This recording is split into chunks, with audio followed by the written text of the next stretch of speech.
So it's taught in the Talmud, in Brachot, this story about Rabbi Yossi. And he details it.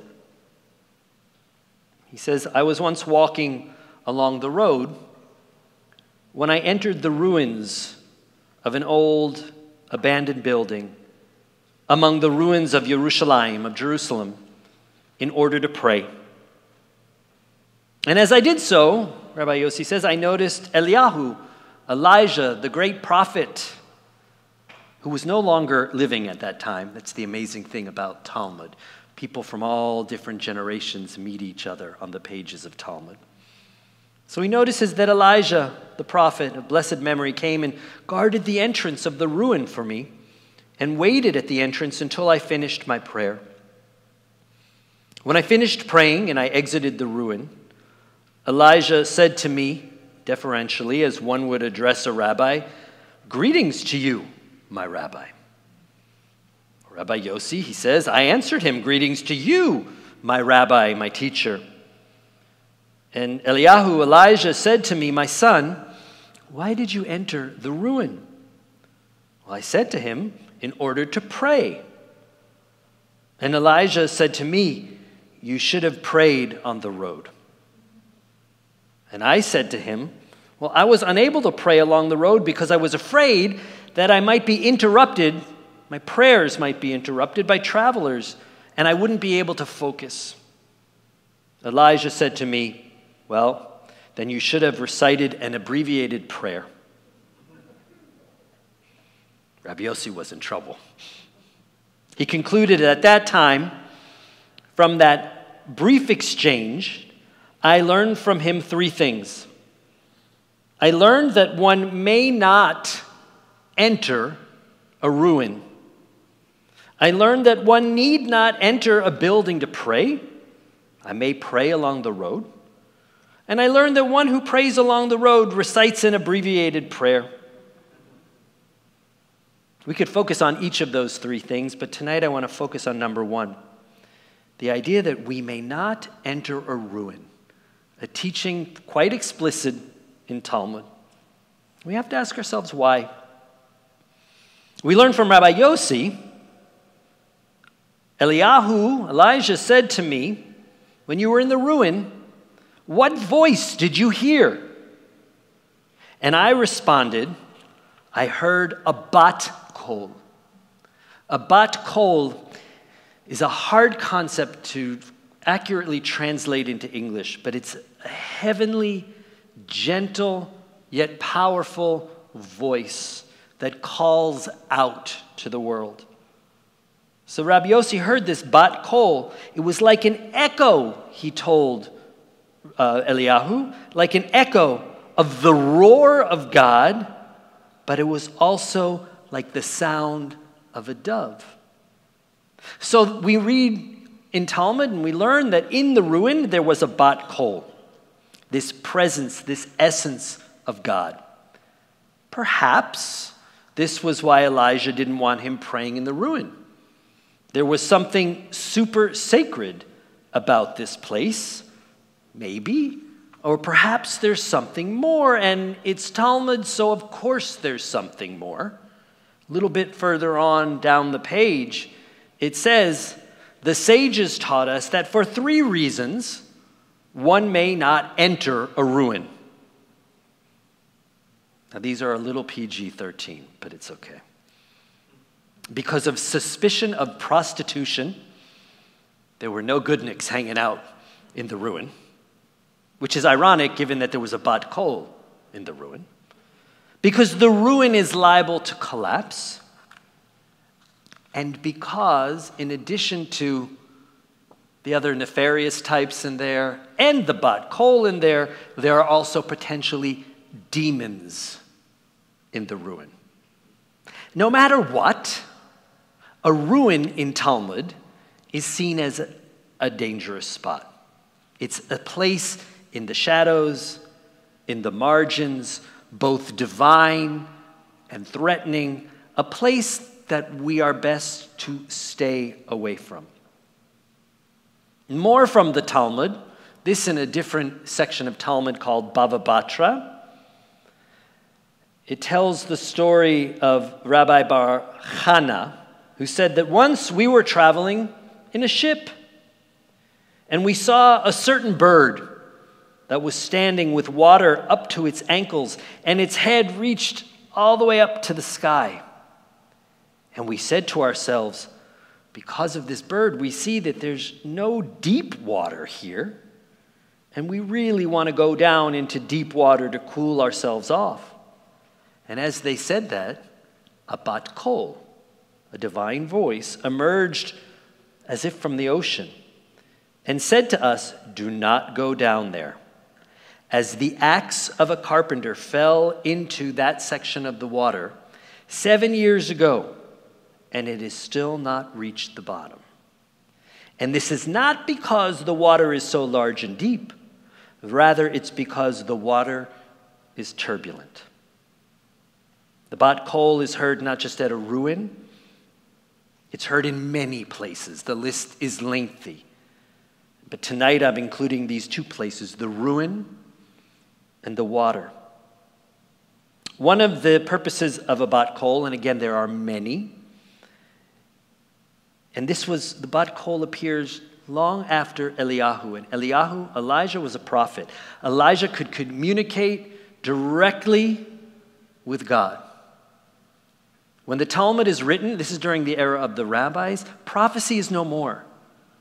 Rabbis were smart. They're not so smart today, but they were very smart back then. But the rabbinic community made it clear we don't have the ability to communicate with God. Prophecy is gone. So the rabbis, I dare say, I use this word carefully, they innovated and developed this concept of a Bat Kol. It was an incredible rabbinic tool to announce in these cases the need to avoid danger. God wasn't going to them and saying, stay away from ruins. God wasn't going to them and saying, stay away from deep water. But the rabbis allowed the Bat Kol to do the speaking for them. It has the authority, the Bat Kol does, of God behind it. Now, you might see where I'm going with some of this. That submarine that took that tragic visit to visit the Titanic. Visiting a ruin in dangerous waters. The rabbis would tell us the Bat Kol was screaming. Was the Bat Kol ignored? Not so much by the people who went in it, but by the people who were running this venture. I want to make it clear that Judaism is not against taking risks.